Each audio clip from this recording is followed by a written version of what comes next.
Hello and welcome back to my channel. आज हम करने वाले हैं क्लास 8 मैथ्स एक्सरसाइज 9.3 का क्वेश्चन नंबर 6। तो क्वेश्चन क्या बोल रहा है, एक मिल्क टैंक है which is in the form of a cylinder. एक सिलेंडर की फॉर्म में मिल्क टैंक है। मैं यहाँ पे ड्रॉ कर देती हूँ। तो ये इस तरह से ये मिल्क टैंक है जो कि सिलेंडर की फॉर्म में है। ओके, इसका रेडियस दे रखा है 1.5 मीटर। मैं इसको मार्क कर रही हूँ यहाँ पर। So the radius is 1.5 metre. Okay, and the length is 7 metre. Length का मतलब है उसकी जो हाइट है वो हमारी 7 मीटर दे रखी है। ऑलराइट, तो हमें ये दो चीजें दे रखी हैं, radius of this cylinder and the height. अब आगे क्या पूछ रहा है क्वेश्चन में, find the quantity of milk in litres that can be stored in the tank. अब पहली चीज तो यहाँ पर बात हो रही है कि इसके अंदर हमें मिल्क भरना है। ओके, तो दो ही चीज यहाँ पर हमें पढ़ाई जाती है इस चैप्टर में, या तो सरफेस एरिया या फिर वॉल्यूम। अब यहाँ पर क्या निकलेगा, वॉल्यूम निकलेगा। क्यों? क्योंकि इसकी कैपेसिटी की बात हो रही है। इस टैंक के अंदर कितनी चीजें, इस टैंक में कितना मिल्क भर सकते हैं, तो उसकी बात हो रही है। तो जो चीज आप भरने वाली बात होती है, कोई भी चीज को फिल करना है आपको, तो उस केस में हम वॉल्यूम कंसिडर करते हैं। तो यहाँ पर सरफेस एरिया ना कंसिडर करके हम यहाँ पर वॉल्यूम कंसिडर करेंगे, क्योंकि we have to fill milk inside the tank, inside this cylinder. Alright, तो इस टैंक में हमें मिल्क भरना है। दैट मीन्स हम यहाँ पे वॉल्यूम कैलकुलेट करेंगे पहली चीज। तो पहले हम यहाँ पर निकाल लेते हैं इसका volume of this tank which is in the form of cylinder. तो वॉल्यूम ऑफ सिलेंडर क्या होता है, हमारा फॉर्मूला होता है हमारा पाई आर स्क्वायर एच। तो सबसे पहले मैं यहाँ पर वॉल्यूम निकाल ले रही हूँ इस सिलेंडर का। हमें रेडियस भी गिवन है और हाइट भी गिवन है। तो इसको मैंने लिखा, पाई की जगह मैंने 22/7 लिख लिया। मल्टीप्लाई बाय रेडियस हमें गिवन है 1.5। तो 1.5 मल्टीप्लाई बाय 1.5। आर स्क्वायर का मतलब है कि आर को ही हम दो बार मल्टीप्लाई करेंगे। बाद में इसकी हाइट दे रखी है 7, तो मैं यहाँ पर लिख देती हूँ 7। इनके नीचे कुछ नहीं है तो 1 होता है।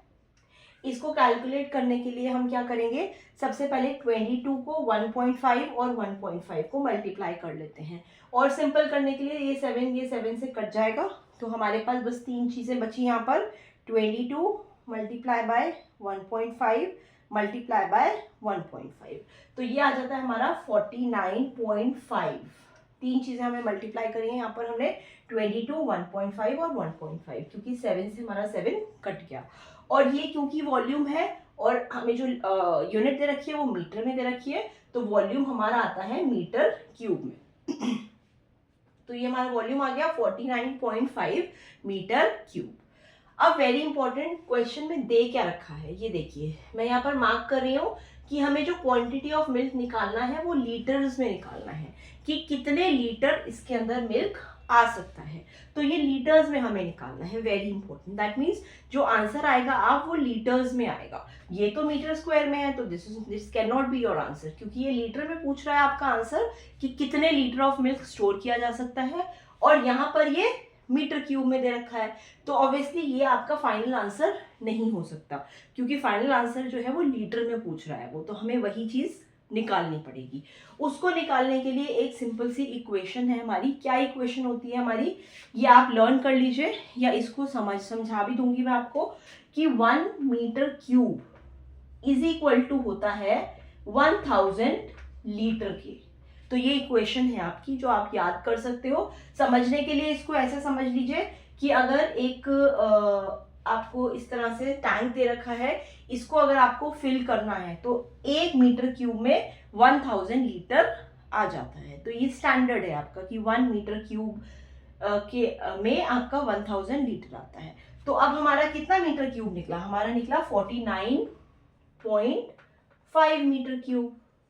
तो इसमें हम यूनिटरी अप्लाई कर देते हैं कि 1 मीटर क्यूब 1000 लीटर अकोमोडेट करता है। तो 49.5 मीटर क्यूब कितना अकोमोडेट करेगा, क्या करेंगे हम यहाँ पर 49.5 को मल्टीप्लाई कर देंगे 1000 से, और डिवाइड बाय ये जो ऊपर वाली चीज है वो नीचे आ जाती है। This is how you do unitary method. तो इन दोनों को अगर हम मल्टीप्लाई करते हैं, 49.5 मल्टीप्लाई बाय 1000, ये आ जाता है हमारा 49500। और जो कि आंसर आएगा हमारा, इधर लीटर में दे रखा है ये, तो ये आंसर भी हमारा लीटर में आएगा. So this is your answer. तो दैट मीन्स इस टैंक के अंदर हम 49,500 लीटर्स मिल्क स्टोर कर सकते हैं.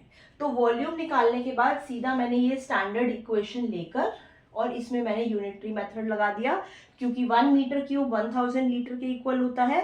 तो जितना मीटर क्यूब हमारा आया तो वो कितने लीटर के बराबर होगा, तो इसमें यूनिटरी अप्लाई करेंगे, इसको इससे मल्टीप्लाई और ये 1 नीचे डिवीजन में. दैट मीन्स सिंपल आपको 49.5 को 1000 से मल्टीप्लाई करना है, तो जो आंसर आएगा वो आपका लीटर्स में आएगा. Alright, so I hope this helps.